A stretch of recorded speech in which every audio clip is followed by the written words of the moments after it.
Hi, in this video I want to talk about the power of the semantic web and how we harness the power of the semantic web in Semantu. But first I want to refresh your mind a little bit what Semantu is to set the context to talk about the semantic web. So Semantu is a browser-based Web3 app builder and data visualizer. It is for people who want to create a web application, who want to visualize data or track data, and want to gain new insights into their data. So for anyone who wants to do something like this, we help to make things just work easily. We make it look good out of the box, and we allow you and make it possible for you to do things that you wouldn't usually be able to do or have time for. Because this is the problem. Let's say, for example, you want to create a service for artists on an NFT marketplace that improves their sales by giving them better insights into the market. So the problem usually when you come up with some new idea for an application is that there's no existing plugins that do exactly what you want. So either you're going to work with what exists and kind of like tweak it and maybe things break, or you're going to have to write your own custom things. And that takes time. That means you're going to set up your website and write queries. Maybe you need to learn a few new tools, and you're using a lot of time and effort on things that could be so much simpler. And that means you won't have much time left to actually work on your idea, on specifically the bit that you can add value to, or like adding relevant information from other data sources or applying machine learning, all the fun bits and extras you won't have time for. So, our solution: connect any data source, pull in data from any data source you want, and write queries by simply stating what you want in plain English. Then we provide matching interface components that are guaranteed to work with your data.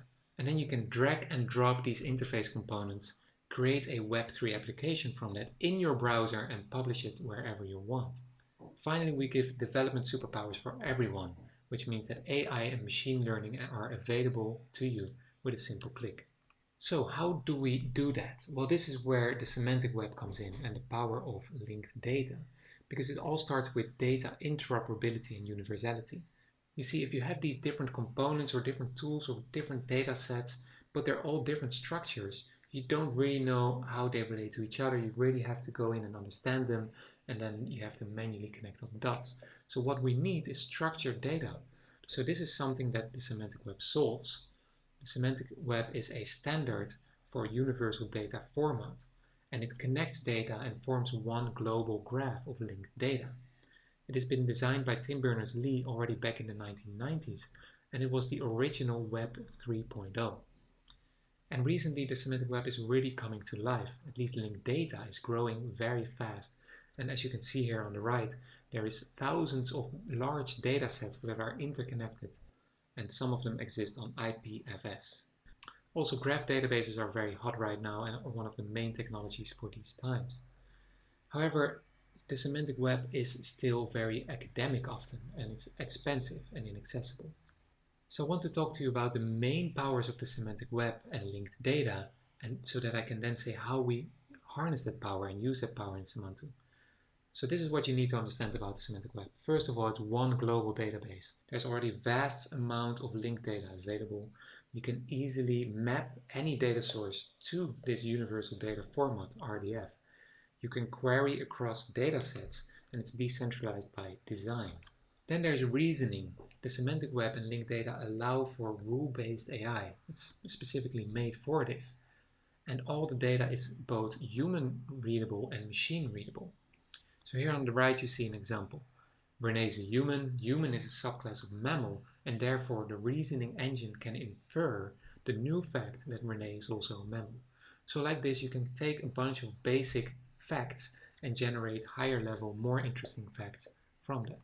Alright, next is for me one of the most powerful features of linked data, which is that both the data and the schema of the data live in the same graph or have the same format. In my life, I've been on a search for the ultimate flexible program, and Semantu is basically the result of that search, and it's built on the semantic web for this reason. So here we see a simple example. Renee has some friends. Renee is a human, but the thing has friend and the thing human are defined in the same graph with their own properties. And so both the structure of the data, what sort of things exist and how they relate to each other, is in the same graph, in the same format as the things themselves.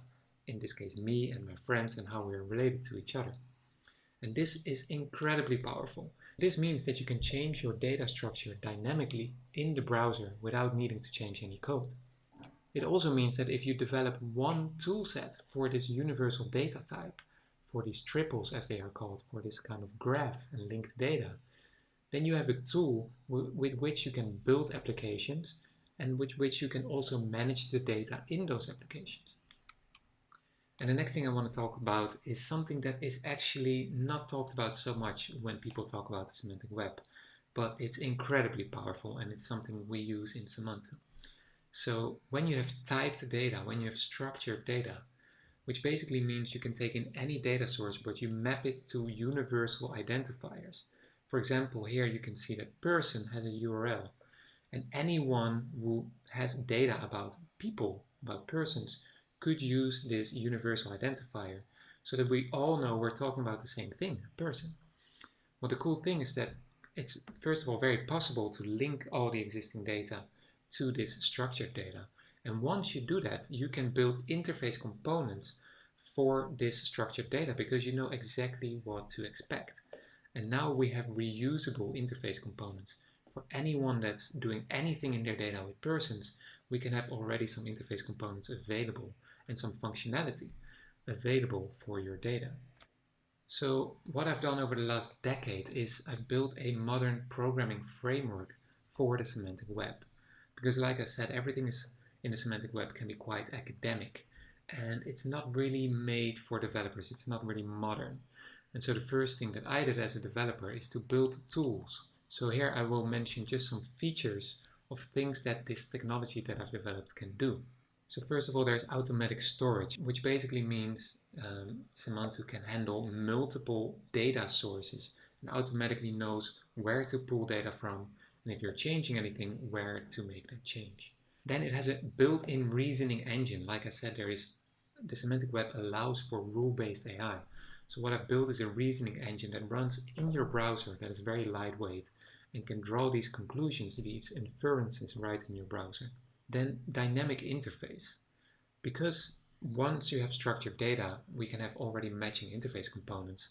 I've built something that, regardless of where you get your data from, it looks at what type of data you're trying to visualize and it automatically loads the right interface components and functionalities for you.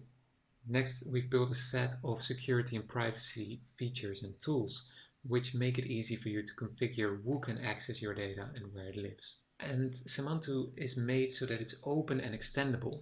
That means that also without technical skills, you can click together your components, your interface, your views. But also if you're a programmer, you can program with the framework and go a little bit more into detail and make your own components. This means that anyone can extend the functionality of Semantu. And finally, natural language. The semantic web lends itself extraordinarily well for applications with natural language. So we've built a set of tools that allow you to query your data sets in natural language. So we've taken all these tools that have been developed over the years and now we said, okay, it's time to open this up, let's build a product, let's get people involved. How do we bring this to the market? And the result is Semantu, a browser-based Web3 app builder and data visualizing. So in Semantu you can first of all choose your template. What is it that you want to create? Maybe something exists already, whether it's people or NFTs or diet restrictions, whatever has already been mapped. Maybe some structures already exist or some data exist and you can use them. Or you can build your own template if you want to do something new that hasn't been done before. Next, you add your data. You can simply import your data from a blockchain, from an Excel sheet, from existing databases. Third, you can enrich and connect your data. So you can connect other data sets. This is where you really start to pull in data from Wikipedia or from oracles. And then you can apply reasoning and machine learning to enrich that data and find new connections. And finally, you can click these things together and build an application from it. And you can publish this as a fully functioning web application. You can manage the access and share it with other people. This can be a fully functioning web application, but you can also have a small widget which you integrate on your existing website. So here it is all together in a diagram. In Semantu, we collect data from any data source. We map that to linked data. We then connect other datasets. We apply reasoning. We then load modules with interface components like thumbnails, slideshows, forms, charts, whatever is meaningful for the data that you're working with, and you can build an application with that. So here's an example which pulls in data from Decentraland, which is an NFT marketplace. It has a GraphQL endpoint hosted by the Graph. We pull in the data, we map it to linked data. We then connect some other datasets and we apply reasoning and we build a very simple interface from that. And here in this interface that you can see on the right, we've also shown the data in a graph just to visualize what's happening under the hood. So where are we at? Well, in this video I actually just want to mention the overall process and also show you where it can go. So we've developed the technology over the last 10 years. We are in the final stages of designing the product, and we are raising pre-seed investment to attract more developers so that we can soon launch this.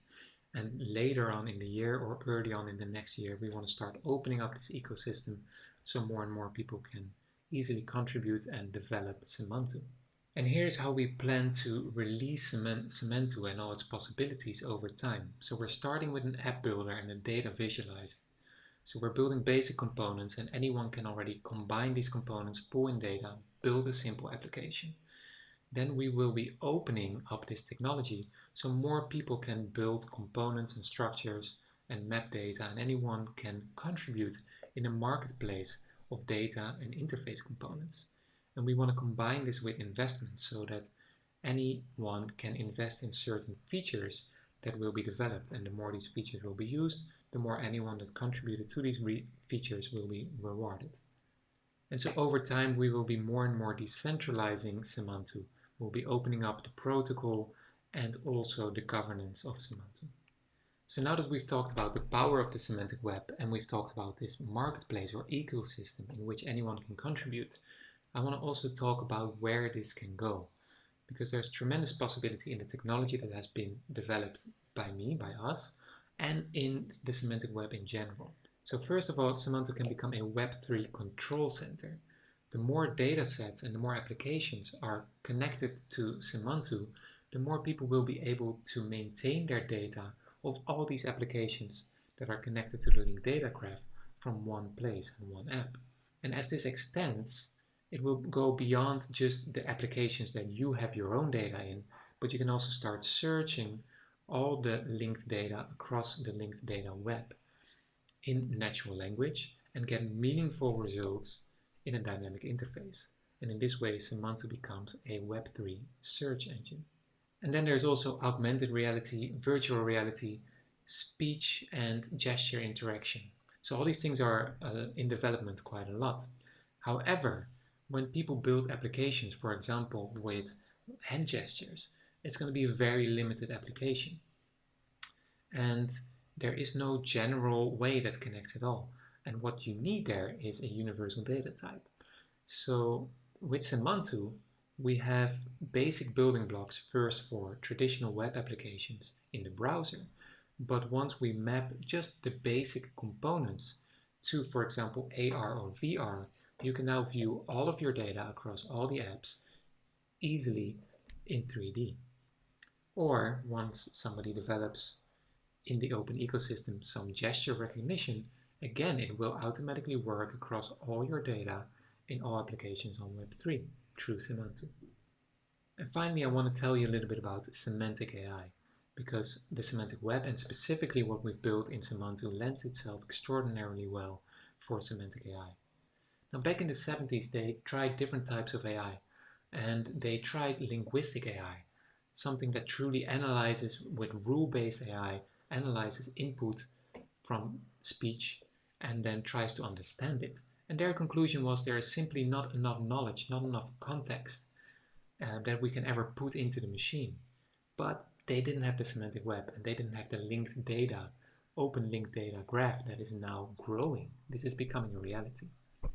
And so what that allows is that we can create an AI that takes in language from a human or from a group of humans or it takes in documents, and it takes in that data and it sees all the concepts and how they relate to each other. It creates a mind map, if you will, and then we can interact with that mind map. So you could, for example, ask a reflection of yourself questions. You can interact with a reflection of your own consciousness if you give it enough information about who you are, what you think, and how you reason. Or you can talk to the voice of love or the voice of wisdom based on how we collectively define these concepts. Or more practically, this AI can listen to all the opinions of a group of people on a certain topic. It can understand everyone's opinions, it can create a mind map and summarize our collective opinion, and it can even assist us in organizing ourselves and making decisions collectively. So that's the big vision, and I hope you understand a little bit better now what the power of the semantic web is, how we harness that power in Semantu, and what the possibilities are and where this can go. Now again, we're launching this as an app builder and data visualizer, and we're then opening that up into an open marketplace or open ecosystem. Right now we're looking for investment in this pre-seed investment round of $150,000 to further develop the product and bring the first version of the app builder to market. We're also looking for product designers, UX or UI wizards, and scaling experts to come and help us. So if you know anyone, please connect us.